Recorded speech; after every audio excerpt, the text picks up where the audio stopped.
Your Honour, welcome to day 2 here at the Billabong Pro Tahiti. We saw the completion of round 2 out at Chopu. Waves cleaned up, were a lot better than we saw yesterday here, and we saw some fantastic performances.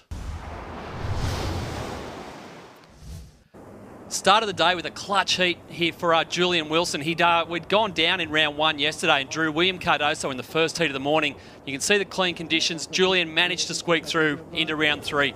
Jeremy Flores from France found himself in round 2 as well, but he put on a masterclass of tube riding, and I think we'll see Jeremy later in the event. Of course, Jeremy scored a perfect 20 here last year and is starting to build some momentum as we head towards the pointy end of the contest. You can see waves this morning, a lot cleaner, still a bit of size hanging around. Okay, here we go. This is Aleo Moniz, who had Michelle Perez, local favourite, out here. Slightly deteriorated mid-morning, and the guys had to scrap a little bit to find them. Here we go. This is Kieran Perro up against Tiago Perez, a couple of Tour veterans here. KP, of course, with a nose for a barrel, and found a couple of gems out there to progress straight through to round 3. Okay, well, this was, for mine, the heat of the day. Yaden Nickel up against Miguel Pupo. Yaden Nickel started well out of the gates. A couple of 7.67 here on his opening wave, but that just really set the tone for what we saw later. This was the performance of the day. Tour rookie Miguel Pupo really lit a fire out here. A 9.5, the best wave of the day. The kid just absolutely run amok out here. 3 waves over 9 points. This was his second one, a 9.47. Just really had it dialed out here. It was all the best waves coming his way, coming off a second placing over in Huntington last week and bringing a lot of momentum here to Chopu. And well, Yaden Nickel, again, bad luck for the young guy from WA.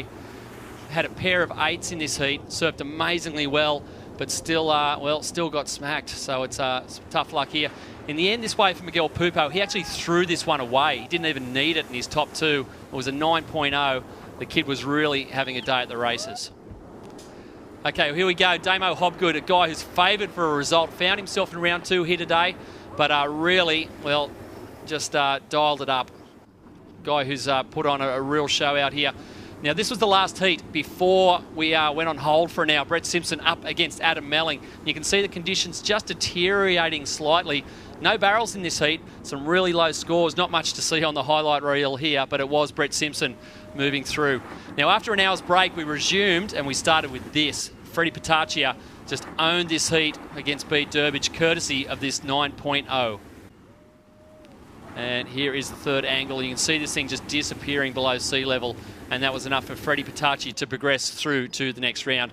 And this was the final heat of the day, final heat of the round. Kai Otten, and found this gem of a wave, and well, it was enough. It was a 9.43, took him out to a comfortable lead against Trav Logie, but he was just missing a backup score, so it was a nervous wait for Kai Otten, but he did enough in the end to progress through to the next round, where he's going to meet his old mate, Taj Burrow. So that's it for round 2. Stoked to have you guys with us here at Chopu. Round 3 potentially on tomorrow. Some swell still hanging around. First heat of the morning. Mick Fanning, Freddie P. Don't miss it.